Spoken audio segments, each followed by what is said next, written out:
कौवा और तोता की यह अत्यंत मार्मिक कहानी है। एकस्मिन् दिवसे काकः शुकः च मिलित्वा भोजनान्वेषणार्थं किंचित ग्रामं गच्छतः। किसी दिन कौवा और सुग्गा मिलकर भोजन की तलाश में कोई गांव गए तो कस्यचन कृषकस्य गृहं परितः भोजनान्वेषणं कुरुतः। उन दोनों ने किसी किसान के घर के चारों ओर भोजन का तलाश किया, क्योंकि ये दोनों तो भिन्न भिन्न प्रकृति के भोजन करने वाले थे। इसलिए इन लोगों को किसान के घर के अगल बगल में भोजन की प्राप्ति होने की संभावना थी। काकः तु क्षेत्रं परितः विद्यमान कीटान आहारकणान च खादति। कौवा तो किसान के खेत के अगल बगल में स्थित कीड़ों को अपना आहार बनाकर खा रहा था। शुकः तो आम्र वृक्षम आरुह्य आम्रफलम खादति। लेकिन तोता तो आम के पेड़ पर चढ़कर आम के फलों को खा रहा था। यह तो स्पष्ट था कि तोता आम के पेड़ को पर बैठकर जब आम को खाता है तो वह किसी भी आम को पूरा नहीं खाता है।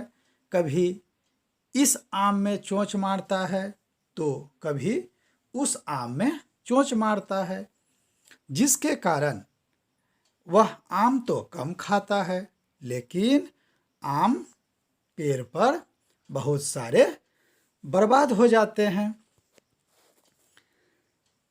शुकस्य मिट्ठू मिट्ठू इति श्रुत्वा कृषकः आगच्छति शिलाखंडम च क्षिप्ति।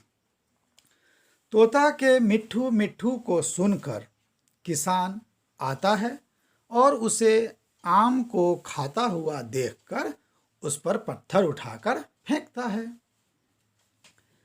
कृषकस्य हस्तं शिलाखंडम दृष्ट्वा शुकः अवदत्।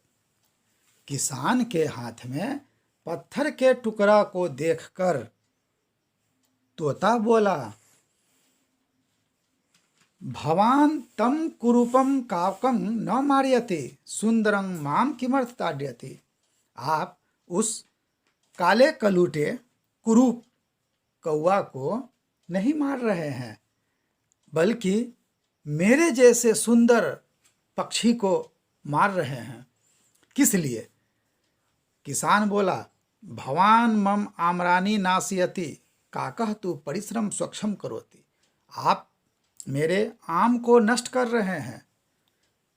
आप मेरे आम को नष्ट कर रहे हैं, जबकि कौवा तो परिसर को स्वच्छ करता है, क्योंकि हमारे खेत के इर्द गिर्द और खेत में भी बहुत सारे हानिकारक कीड़े मकोड़े फैले हैं, जिसे कौवा अपना भोजन बनाकर उसे स्वच्छ करने की कोशिश कर रहा है, जबकि आप ऐसा नहीं कर रहे हैं। अहम सुंदरः अस्मि। फिर तोता बोला, लेकिन मैं तो सुंदर हूँ, स्मार्ट हूँ। भवान तो किसान बोलता है, भवतः सौंदर्यम शरीरे स्यात् न कार्य। आपकी सुंदरता तो आपके शरीर में है, जबकि आप अपने कार्य से जरा भी सुंदर नहीं दिखते हैं।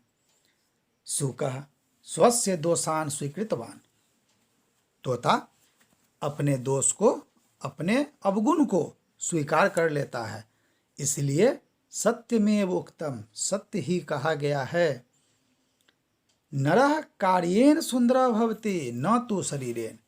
कोई भी मनुष्य अपने कार्य से सुंदर होता है, न कि शरीर से।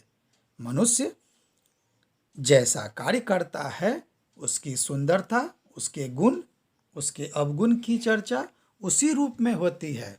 इसलिए अगर आप शरीर से सुंदर हैं लेकिन कार्य अच्छा नहीं करते हैं तो लोग आपकी बुराई करते हैं, आपको कोई भी व्यक्ति सम्मान नहीं देता है।